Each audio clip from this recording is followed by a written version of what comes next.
Marco Sandoval Cruz, soy de acá de Chicahuasla y pues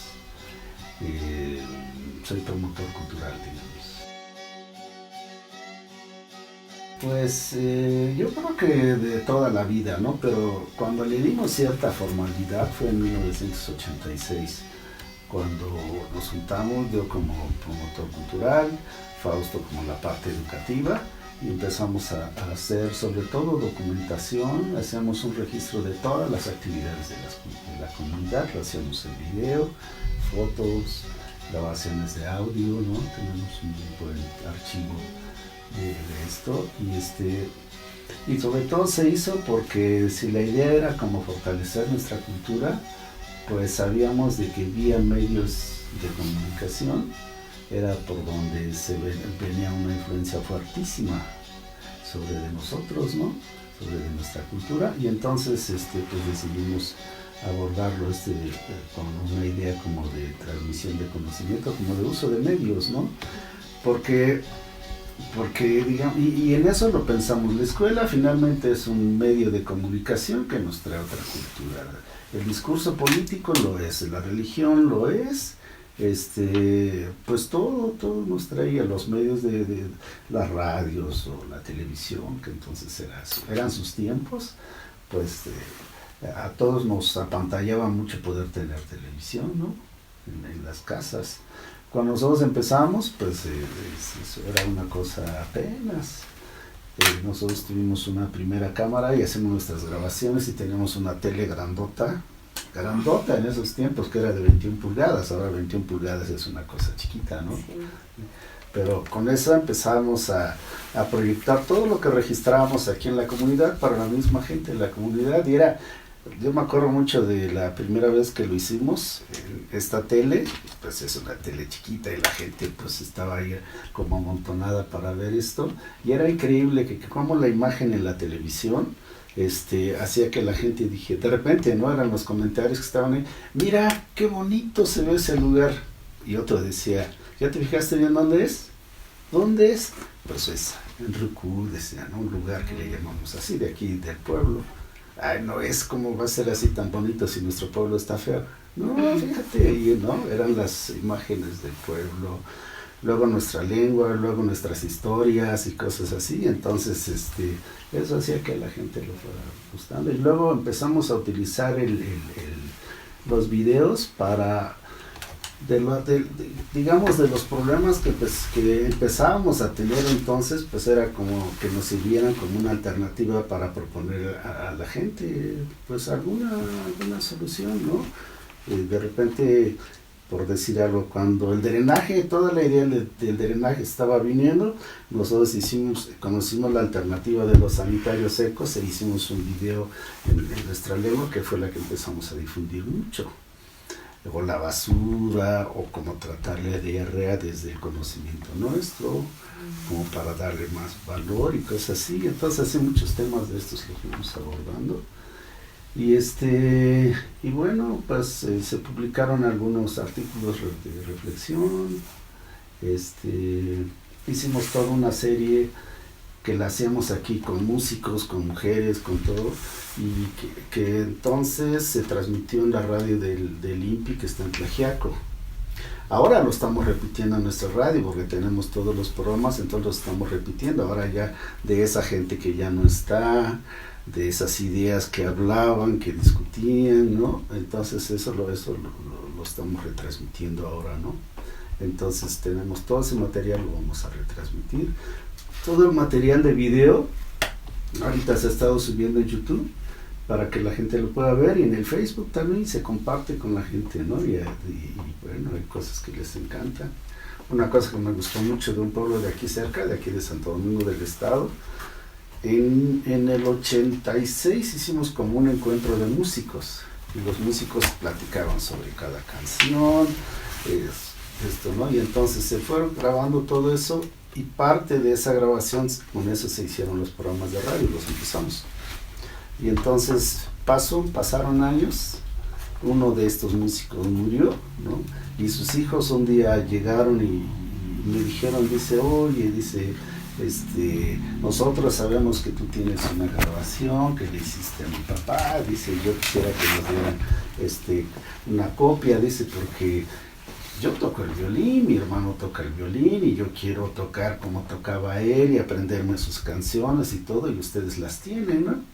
Y ya pues hicimos copias y se las dimos, ¿no? Y ellos ahora dicen, ahora yo puedo tocar como mi papá, ¿no? Entonces, esas cosas son interesantes de cómo puede servir estas herramientas para fortalecer, para transmitir conocimientos y cosas así, ¿no? Entonces, empezamos a trabajar esa parte, ¿no? Después, cuando yo trabajaba en el Museo de Culturas Populares en México, montamos una exposición que se llamó Yahuinane, Mariposas de Palabra Completa, ¿no? La historia del textil y la mujer en la cultura de la palabra completa. Y entonces agarramos nuestras mujeres míticas, ¿no? Y con ellas empezamos y terminamos con las mujeres que ya estaban cumpliendo los cargos principales en varias comunidades de acá. Entonces era toda la trayectoria y obviamente toda la parte que tienen las mariposas de los textiles, también los tuvimos ahí como una referencia, algunas partes históricas de nuestra memoria, todo eso estaba en esa exposición. Entonces hemos estado así como trabajando todos estos asuntos de comunicación, así con este sentido de fortalecer mucho nuestra memoria, ¿no? Que desaparece, vuelve a nacer aquí, en este proceso de metamorfosis constante, que es como la vida, ¿no? Como el día nacen en la mañana, se mueren en la noche. Así es esto, como las plantas, como nosotros. Porque tenemos un concepto sobre la vida. Nosotros no somos permanentes, a diferencia de Occidente y de lo que le ofrece uno el cristianismo, ¿no? Cuando ya se mira la parte estética, que es como lo mira cualquiera que no sabe de esta cultura, pues mira lo estético, ¿no?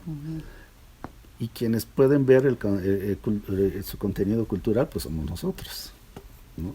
Pero resulta que en ese proceso de mirar solo lo estético se está perdiendo también el sentido cultural. Entonces estamos trabajando en ese sentido para que las chavas tengan en su memoria esto, porque es toda una relación histórica de esto. Hasta para decir diferente de la cultura occidental, para decir herencia nosotros no decimos sangre, nosotros decimos sal. Y entonces fuimos descubriendo que en las historias de origen la sal es bien importante. A uno cuando ve un niño que no lo conoce bien, uno le dice a un niño, ¿de qué sale eres tú? O sea, ¿de qué familia eres, no? Sí. Y aquí hay una figura que no está aquí, está más en los bupiles, que es como granitos de sal, y es una de las primeras mariposas que se hicieron. O sea, hace siglos, ¿no? Milenios a lo mejor. Entonces es una cosa impresionante todo el contenido de estos. Y pues es una servilleta, ¿no? Y es una mariposita con sus antenitas. Bueno, eso es algo muy bueno porque, por ejemplo, hubo un tiempo que de repente yo decía, bueno, ¿y por qué nos dicen triques o triquis, no? Y yo empecé a buscar aquí en los pueblos de alrededor, Tlaxiaco, Juztlahuaca, Caputla. Les preguntaba, oye, ¿ustedes cómo nos dicen? ¿No?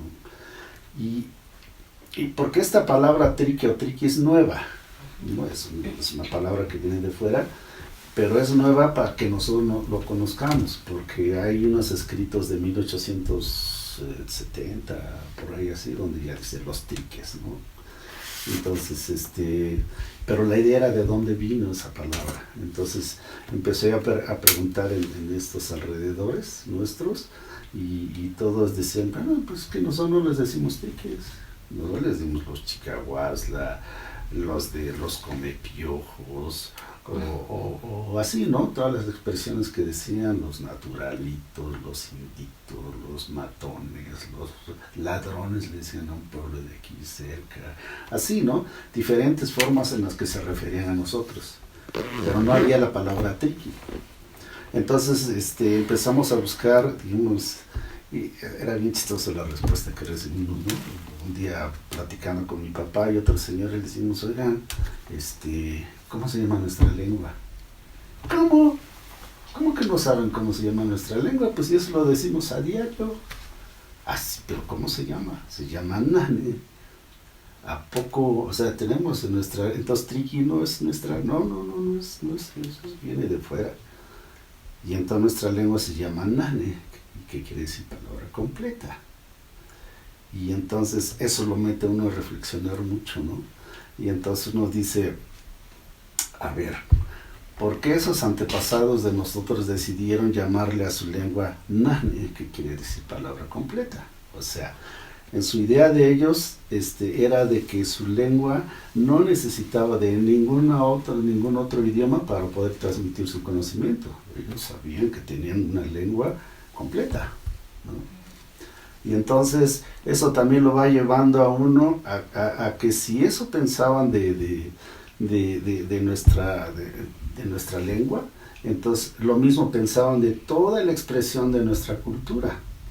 Y entonces por eso es que a nuestros antepasados les encantaba ser diferentes, ¿no? Estábamos rodeados nosotros de comunidades mixtecas, pero no hablamos mixteco. Ellos tienen sus propios huipiles y las mujeres de Chicahuasla tienen sus huipiles diferenciados. Y en nuestras tres variantes, que es Chicahuasla, San Martín Intunyoso y Copala, esos textiles también, sin perder de que son mariposas cada figura de estas, pero cada quien tiene su propia forma. Entonces es como esa cuestión de llamarle a nuestra lengua Nane, muestra de qué manera les encantaba, tenían una seguridad impresionante en su cultura, ¿no? Tenían un orgullo, así un gusto enorme por su cultura. Entonces decía uno, híjole, ¿cómo le hacemos para que ese gusto trasladarlo a lo actual? Porque en lo actual es tan fuerte lo que viene de fuera que poco a poco le va minando uno el gusto por lo propio, ¿no? Y entonces, pues ese era un asunto que nos hacía pensar, bueno, ¿cómo le hacemos? ¿Qué mecanismos vamos creando para poder hacer esto, ¿no? Y entonces era meterse en las fiestas, meterse en las historias, meterse en todo esto, y digamos que camina despacio, pero ahí va. Todavía nos falta muchísimo, porque sobre todo la parte de nuestra memoria histórica tiene muchas cosas pendientes, porque pues sí, la escuela es la más terrible que hay, porque la escuela, por ejemplo, ahora que dicen lo del peteo, dicen vamos a trabajar el río de las comunidades, pero no les dan respiro a los chavos, ¿no? Les dejan nada de tarea a los maestros. ¿A qué horas aprenden a tejer? ¿A qué horas van a cultivar? ¿A qué horas platican de su memoria, pues, ¿no? Entonces se absorbe todo el tiempo de los chavos la escuela. Entonces hemos tenido eso, y bueno, afortunadamente en los últimos años hay chavos que están metidos ya en la creación digital, ¿no? Están haciendo aplicaciones para escribir, ya hay una versión en Triqui de ¿cómo se llama? De este buscador, el Firefox. Entonces ya hay así, va, no sé qué tanto se use, porque yo soy un poco flojo para lo digital, ¿no? Publico yo mucho en Facebook y en Instagram, pero no más. Y también nos preocupa mucho cómo trabajamos nuestra cultura, por decir algo, ¿eh? Por ejemplo, el martes, que es 5 de septiembre, es el Día de la Mujer Indígena. Y el asunto es, por ejemplo, yo he estado viendo que las instituciones lo que hacen, las mujeres que cumplen cargos, ¿no? Las mujeres que ya son doctoras, ya son profesionistas, o sea, todo van reconociendo todo lo que es la cultura, esta cultura que se impone, pues, ¿no? Y entonces nosotros decíamos, bueno, pero ¿cómo vamos? Por eso empezamos hace años a trabajar el tema de nuestras abuelas míticas, ¿no? Pero falta mucho para poder recuperar toda esa memoria, y entonces por ejemplo para el Día de la Mujer igual podríamos decir, a ver, tenemos tantas mujeres que ya han tenido cargos, y sí lo vamos a hacer, pero a la par vamos a poner a nuestras abuelas míticas. Y el otro asunto es que parece que de repente se desvaloriza a las mujeres comunes, que son las que se hacen que se reproduzca la cultura, ¿no? Y la vida, pues, ¿no? Entonces, uno dice, tenemos que trabajar como por reconocer el valor que tienen estas mujeres con su conocimiento, ¿no? Entonces, pues ahí vamos, ¿no? Pero esa es de las ideas que nos interesa mucho comunicar, y de esta primera publicación que hice yo para el Facebook, así lo puse, ¿no? Las abuelas y las mujeres que reproducen el conocimiento, la vida, pues. Pues yo creo que les puedo compartir lo mismo que yo encontré cuando vi cómo habían decidido nuestros antepasados que llamar a nuestra lengua Nami, ¿no? Porque esa lo mete a uno en un rollo así de reflexión, pues, de uno personal, de decir, ¿por qué le pusieron Nami? ¿Por qué palabra completa? Y entonces uno empieza a mirar toda su cultura, y luego empieza a mirar también cómo es nuestra cultura frente a otras culturas más grandes, mucho más fuertes. Nosotros somos una cultura chiquita frente a, por ejemplo, los mixtecos, ¿no? Grandes orfebres, escritores de códices y cosas, y nosotros no. ¿Cómo reconozco yo que, igual como en un rollo, yo me puedo decir, es que mis antepasados eran bien ignorantes, no hicieron construcciones, pues no, les gustaba la libertad, ¿no? Y cualquier sociedad estratificada ya trae una complicación tremenda, ya trae ataduras, ya trae una serie de cosas, ¿no? Entonces, a mí me gusta mucho que entonces mis antepasados les haya gustado como dejar esas cosas de lado y mantenerse desde otra manera, de una manera más libre y más clavada en la naturaleza, ¿no? Entonces, digo, ese es un ejemplo, y además les reencantaba pues ser diferentes, ¿no? Todavía hay gente que como que se muestra así que le gusta ser diferente. El hecho de que sigan existiendo fuertemente los textiles, pues es una muestra de eso, y bueno, va como que vivimos ya un tiempo donde se sacude este asunto de la cultura como para irse encontrando alternativas de lo que se tiene que hacer. Entonces, para uno trabajar el asunto de medios tiene que como recuperar ese gusto por la diferencia, por un gusto enorme por lo propio, pero siendo diferente frente a cualquier otra cultura, grandota, chiquita, poderosa, lo que sea, pero uno tiene que tener como ese gusto tremendo, ¿no? Y trabajar, pues, otra cosa que más o menos fue aceptado es que de repente en eso, pues, de querer ser diferente, y también hay otra cosa, tiene que ver con rollos ideológicos, ¿no? A muchos les encanta ser de izquierda, porque habla de la pobreza y de la igualdad y de la justicia y todo eso.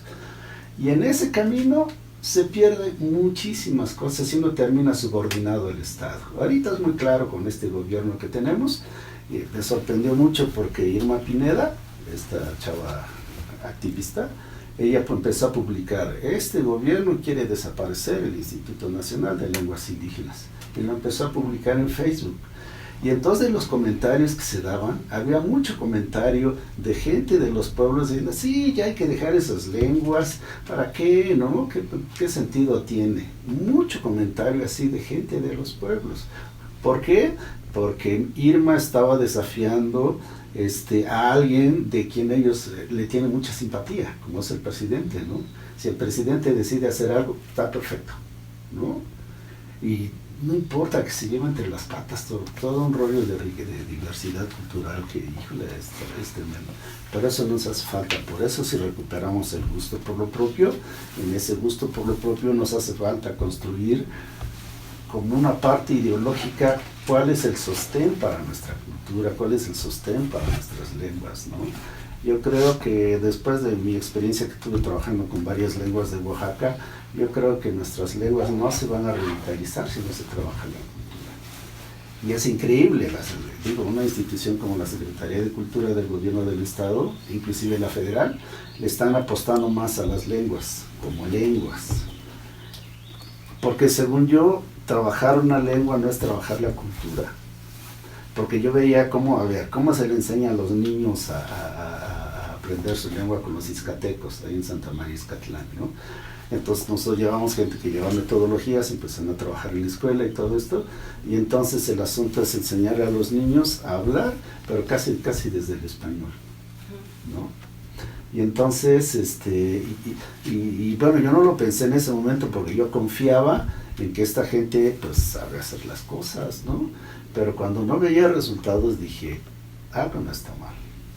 Entonces yo creo que el sentido político, porque necesitamos un sentido político que podría traducirse de otra manera en el gusto por lo propio, está en la cultura. Así como a nuestros antepasados les encantaba ser diferentes, esa parte nos toca, nos hace falta como recuperarla, ¿no? Y sí, yo creo que todo el rollo político de cómo se mueve en el país tiene una influencia en esto. Si a mí me encanta hacer de izquierda y ponerle a mi hijo Lenin o ponerle no sé qué y cosas así, pues digo, ya se están llevando entre las patas su cultura, pues, ¿no? Y luego está esta idea, ¿no? En contra del capitalismo, está bien, pero ¿cuál es la otra alternativa del capitalismo? Bueno, históricamente ha sido el socialismo, pero el socialismo no ha funcionado, ¿no? A mí me desconcierta muchísimo los Estados Unidos, cuantísima gente quiere ir a Estados Unidos porque la imagen es de que ahí hay una alternativa económica que mejora a todo el mundo. Y luego cuando ve uno las construcciones como las que pasamos por el camino, pues eso muestra de que quien va a Estados Unidos se va a volver buenísimo, hasta para fortalecer la cultura, porque a mí me sorprende cómo tengo unos paisanos que en la música de Copala, la más tradicional era violín y tambor. Aquí en la región ya no se toca violín y tambor, ahora están en banda de viento y en teclados, ¿no? Ahí están haciendo música y todo. En California están enseñando a tocar el violín con tambor, ¿no? Entonces dice uno, qué cosas, pues, ¿no? Entonces, pero así se mueve este asunto de la cultura y sí, yo veo que este asunto político del país tiene una influencia tremenda sobre las culturas, sobre la diversidad cultural sobre todo, ¿no? Y porque uno sin una simpatía política sí se va, justifica uno a ese estado porque uno tiene simpatía por él, ¿no? Entonces, y se lleva uno entre las patas su cultura. Pues yo creo que tiene que ver con un trabajo que se hace, pero hacerlo con ellos. Tiene que ver con esto que decía Fausto, ¿quién decide los contenidos educativos? Terminan decidiéndolo maestros o especialistas de cualquier otro tipo. Pero ¿qué tal si ellos decidieran el contenido? Trabajarlo mucho con ellos de tal manera que ellos sientan que su conocimiento vale la pena, que es confiable su conocimiento, y entonces establecer mecanismos donde la sociedad misma les está reconociendo el valor de su conocimiento, porque pueden tener resultados pues, tangibles, pues, ¿no?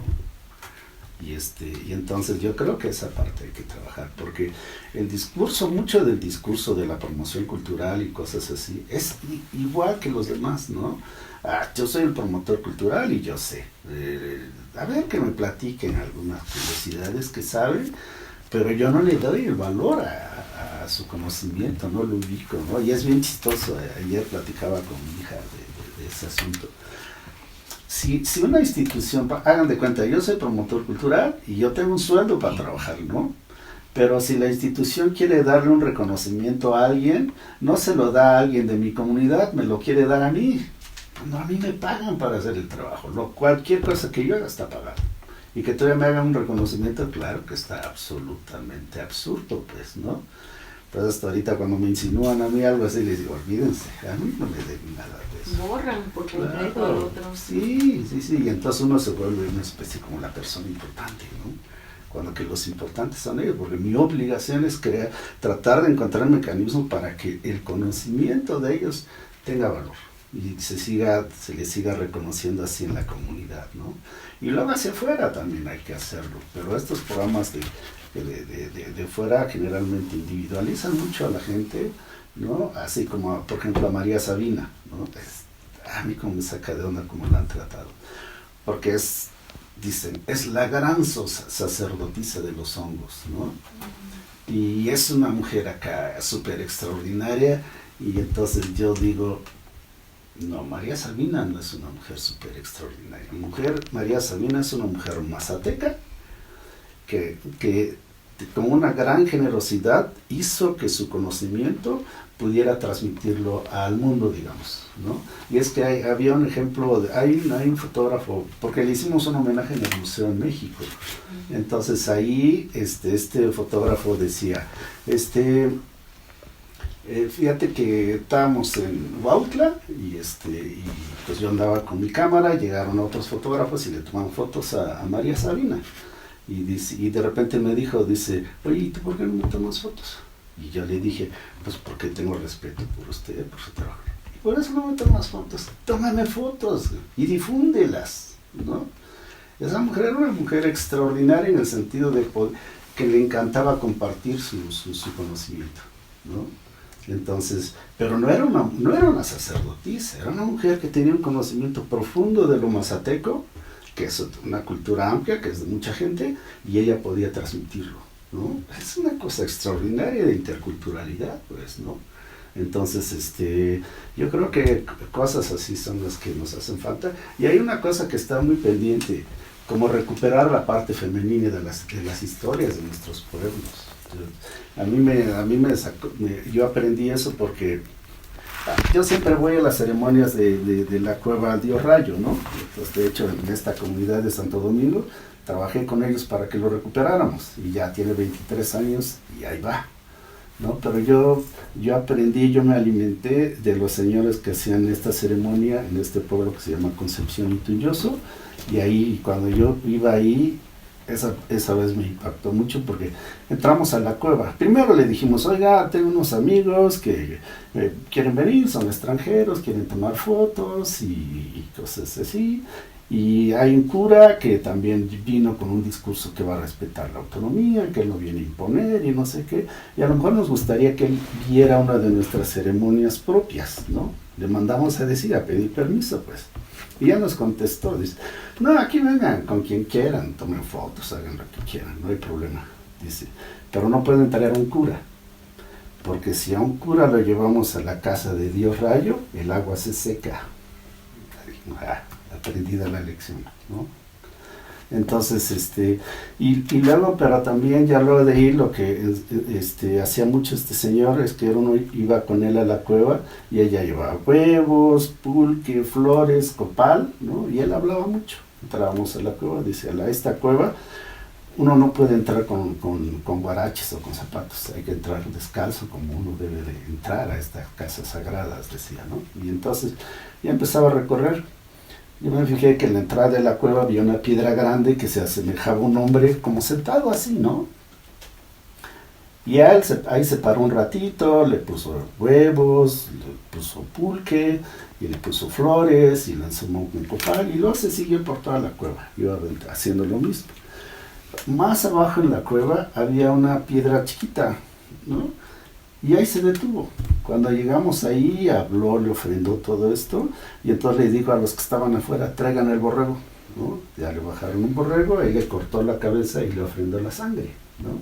A esta parte chiquita. Y ya terminó esto, y ya dice, bueno, dice, ahora vamos, porque les dije, ahora llévense el borrego, límpienlo y pónganlo a cocer, y traen los 2 primeros platos de comida, los traen, ¿no? Y dice, mientras aquí vamos a esperar a que se cosa esta carne. Y bueno, y luego de ello empecé a platicar con él y digo, oiga, a ver, yo quiero saber, usted dijo que esa piedra que está ahí es Dios Rayo Hombre, ¿por qué venimos acá? Dice, pues porque Dios Rayo, ese es Dios Rayo Hombre, ¿no? Pero Dios Rayo Hombre es como nosotros, pues le gusta echar trago, es escandaloso, ya ves cómo grita para que llueva. Pues es escandaloso, igual que nosotros, pues, ¿no? Pero donde debemos de hacer lo más importante es en esta parte, porque aquí es Dios Rayo Mujer. Y si bien, dice, Dios Rayo Hombre hace que caiga la lluvia, donde nace todo para que la vida sea posible es el Dios Rayo Mujer. Entonces, por eso se hace lo más importante aquí. Y yo dije, pues esa fue una lección tremenda, pues, ¿no? O sea, hay toda una parte femenina en nuestras historias, en nuestras culturas, y luego uno empieza a meterse y va encontrando personajes femeninos en la parte mítica, en la parte histórica, y entonces uno dice, híjole, cómo nos han cambiado el concepto de la historia, pues. Y mucho de eso tiene, pues en realidad tiene la culpa desde el catolicismo, que es absolutamente machista, hasta la historia misma, la misma cultura de Occidente, pues es absolutamente machista también, ¿no? O patriarcal, creo que le dicen ahora con más precisión, ¿no? Y entonces yo veo que nuestras culturas son muy duales, son muy equilibradas, y tan importante es el papel de una mujer como el papel de un hombre, ¿no? Entonces hay que trabajar para que vaya recuperando esa parte. Por eso, por ejemplo, discutía mucho con mis compañeros de ahí de la oficina, de decirles, a ver, el Día de la Mujer Indígena, tenemos que ir trabajando esta parte, esa parte dual, esa parte donde debemos darle valor a la parte femenina de nuestras historias, y hay personajes en todas las culturas, los que hay que tomar, que son personajes que están olvidados, pues, ¿no? Entonces, este tipo de cosas son las que yo creo que debemos de fortalecer en nuestras culturas, y porque eso nos puede dar el sentido político, inclusive un rollo ideológico más, inclusive más elaborado en algún momento, que alguien lo hará, ¿no? Entonces, pues ahí creo que está todo. El asunto es que hay que meterse en sus raíces, ¿no? Y hay que alimentarse de esto, ¿no? Gracias.